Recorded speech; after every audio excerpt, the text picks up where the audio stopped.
Hi everyone, welcome back to my channel. I'm Shamira Benson, one part of Team Benson, and today we are going to do a day in my life. Should be fun. Okay guys, so I thought it might be fun to do another one of these. My last one that I did got a pretty big response, so I want to have you guys get to know me. So that's why I wanted to do these day in a life videos. I'm gonna try and do them once a week or once every other week, somewhere around there. But today we are going to just do what I do on a Sunday. My Sundays are always a little bit different because 2 Sundays out of the month, typically, I have to work out of my office. So it's like my whole day gets shot. But 2 weeks out of the month, or 2 Sundays out of the month, I'm home. And so I like to get a lot of things done because I am actually the only one here. I work from home, and normally I have my team that comes over and works with me. My husband sometimes works from home too, so that's like a thing. And my house can get pretty crazy. But on Sundays and most Mondays, it's just me, and that's nice. So I get to divide up my time between what I'm doing. So we have some garden things that are going to happen. We have some grocery shopping that's going to happen because I need to go get some of our pantry stuff. And then also I'm gonna maybe cook a meal for you guys too, if I'm not completely worn out by the end of the day. So yeah, let's do all of the things. Okay guys, so first up, I am done with all of my morning meetings, and I also shot my garden tour video. So if you guys haven't seen that, make sure you go back to yesterday's video and watch it. Now, I should be cooking my corned beef and cabbage today, but my husband has to work late, so I'm probably just going to plan something else because he really likes corned beef. So I want to have that on a day where we can have game nights and stuff like that with it. So we're gonna have that tomorrow, but because it's St. Patty's Day, which I don't know if is an actual Irish holiday, but it's fun. So I think maybe I'm gonna take out some meatloaf or something like that. And I think I'm gonna do a pantry meal. That's what I'm gonna do. I'm gonna cook for my pantry today since we're going to go grocery shopping, which I am going to do first and foremost. So I will be back in a second, and I'm gonna show you guys my grocery haul. All right, guys. Sorry if you hear a laundry. Sunday is laundry day too. Now, I am doing a bunch of pantry stock up. I'm going to show you guys what I got, and then I'm going to talk to you guys about kind of why I get these certain things, because this is basically all of one type of thing. And I do my grocery shopping very by a list, and it's organized. So each week, depending on when I'm grocery shopping, I just came off of a 2-month no spin type of deal where we're just eating food out of our pantry, out of our freezers, and out of the garden, since the garden's so productive right now. But I want to start getting things back into the pantry, filling up all of the holes, just because I'm going through and I'm cleaning the entire pantry for Passover.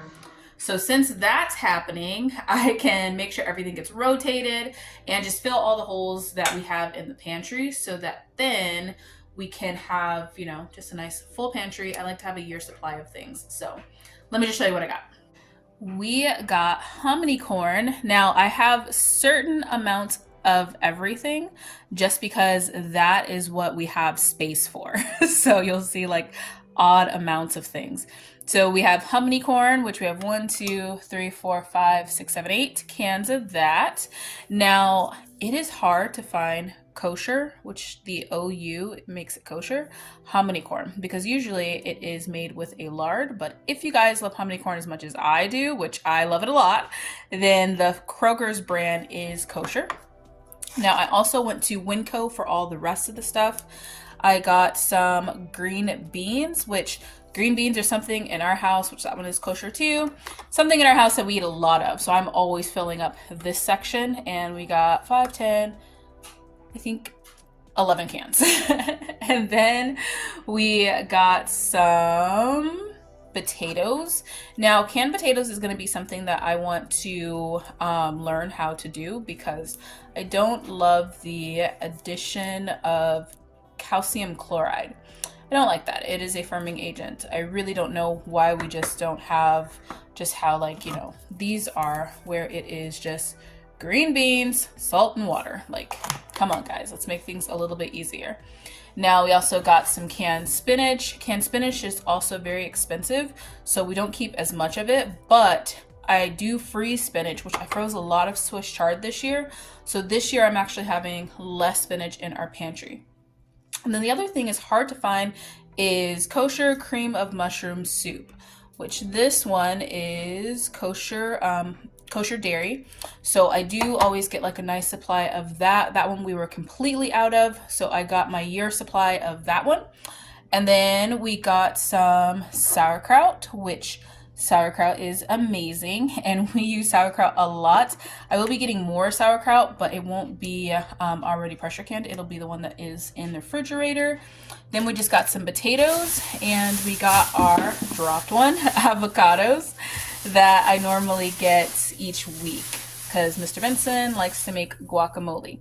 Now we don't have to get tomatoes because we have tomatoes in the garden.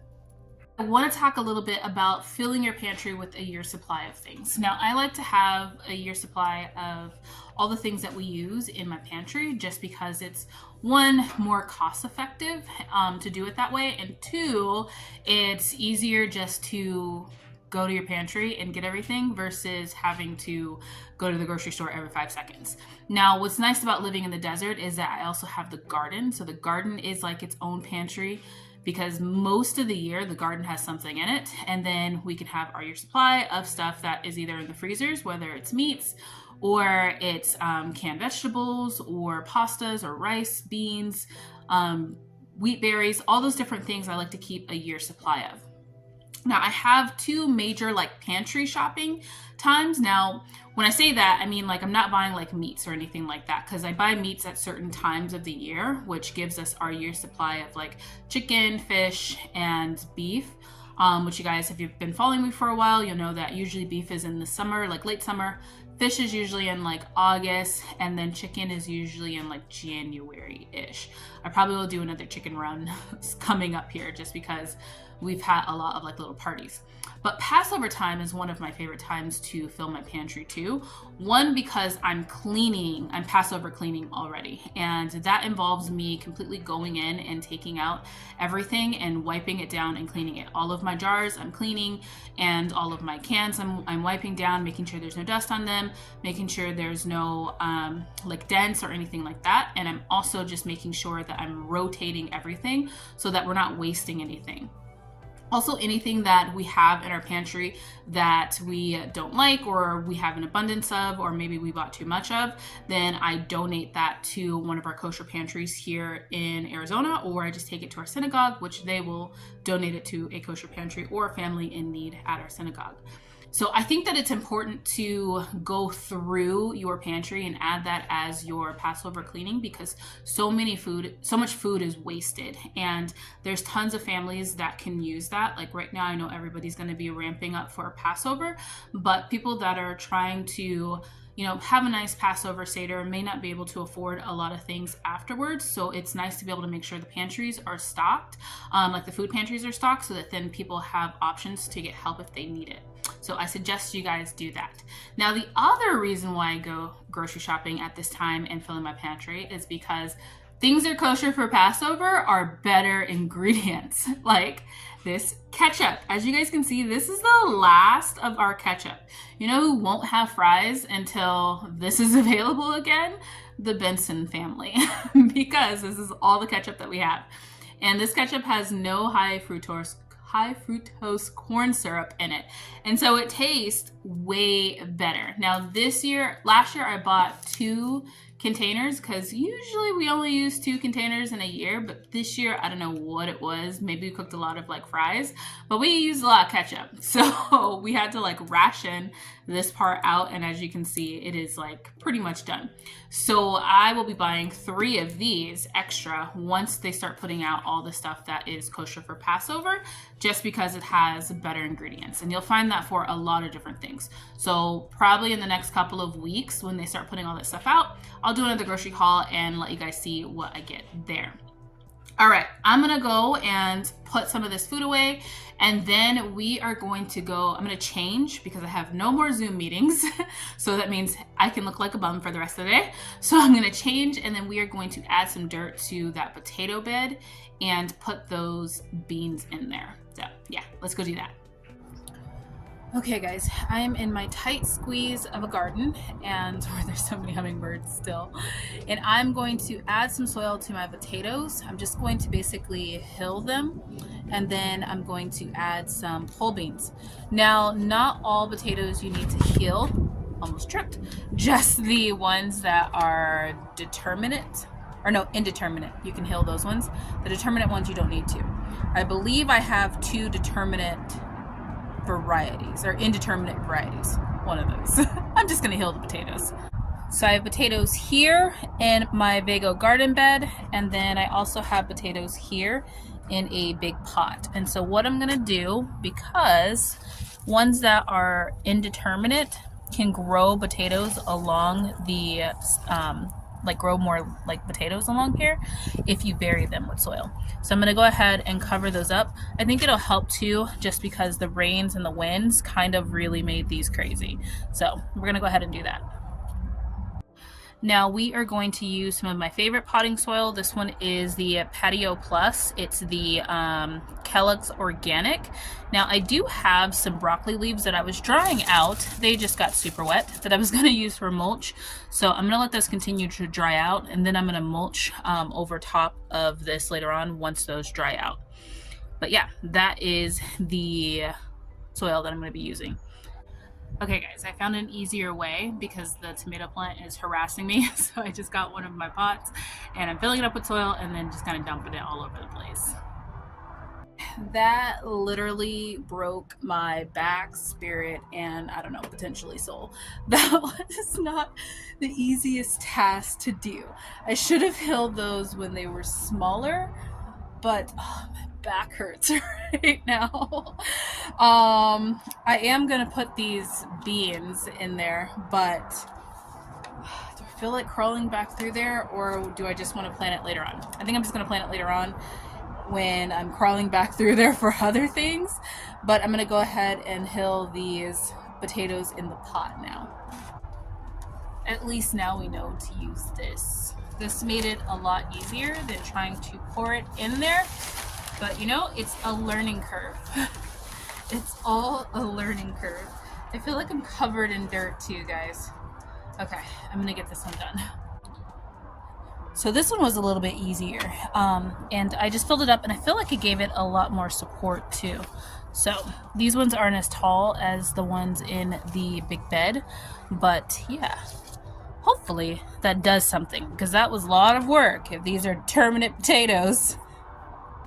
Now, while I have just a little bit left in this bag, I'm going to go ahead and add soil to those pots to get those ready for seeding.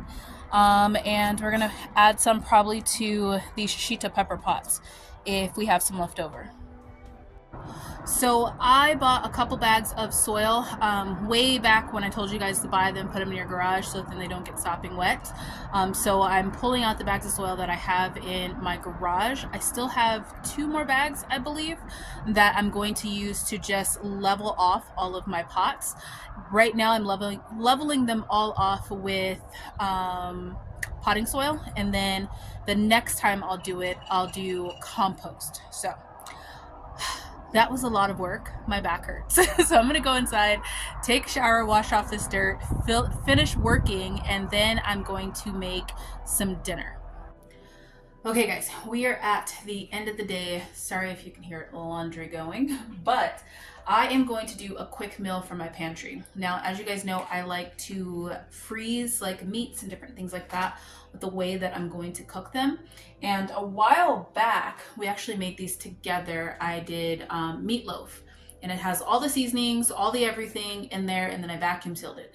So all I have to do is thaw this out, which it's thawed out now, and I'm just gonna pop this in the oven, and then I had to go grab it. And then I'm just going to make some gravy with our bone broth. This one is the beef bone broth that we had made together.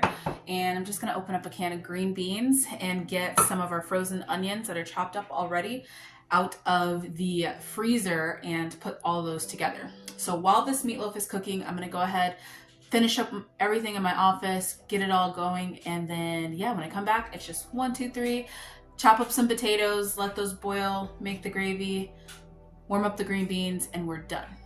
Okay guys, the meatloaf is out of the oven. We're just going to take off some of that fat, and then we are going to make the bone broth gravy. All we're gonna do is just empty this into that pot and then add a cornstarch slurry. We have the green beans back here. All we're going to do is add some celery salt, some dehydrated onions, and some black pepper. All right, let's get that going. Oh yes, and we need to mash up some potatoes. Okay guys, so we added the gravy and then just a little bit of dried parsley on top. That's gonna go back in the oven for 350 degrees, and then the green beans are done, so I'm just gonna put a lid on that, and then we're just waiting for the potatoes. So we'll just let that kind of, you know, thicken up while we're waiting on the potatoes. Getting to the home stretch. Now to make my potatoes, since we have to make it kosher, I am using country crock. Now, if you guys have any other better alternatives, I don't like country crock just because of the ingredients, although it does taste good. But I just use a little bit in my potatoes just to make them a little bit more creamy, and then some salt and pepper and some garlic salt. I'll probably use some of that too. So I'm gonna go ahead and get the potatoes made. Okay guys, so when I'm asking for suggestions for country crock, I mean that we don't mix milk and meat together in order for it to be kosher. So I use country crock. Now when I do like a meal that I'm using mushrooms, like portobello mushrooms or something like that in place of meat, then I do put milk and cream in my mashed potatoes, and that's a yummy way too. But yeah, just want to clear that up, and that way if you guys are making suggestions, they're going to help if I'm making a kosher meat dish. All right guys, and there we have it. We had some leftover challah, so I added that too. And yeah, we're gonna go feed the hubby. Okay, and that's it. That's a day of my life. So I hope that you guys found it interesting and fun. I got a big response on my last day in the life, so I thought I would make another one, and you can see more things that I do.